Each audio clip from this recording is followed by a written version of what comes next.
How to lock and hide WhatsApp chats without using third-party apps. If any day you're a WhatsApp user and you would like to lock and hide your WhatsApp chat without using the third-party apps, just follow the following steps. For this, first of all, you have to launch your very WhatsApp application. For that, you can tap on WhatsApp like this, and when you tap on WhatsApp like this, WhatsApp will be launched on your mobile device.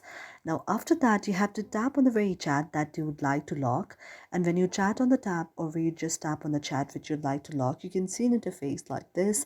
Now you have to go to the profile like section of the chat and then go to the option of the chat log. Now here you have to enable the chat log like this and then go to the option of continue. Now here you have two of the option to confirm your lock there, that may be your face or the fingerprint to lock.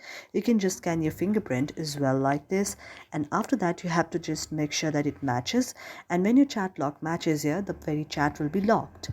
Thank you for watching our video, and if you really like it, do not forget to subscribe our channel.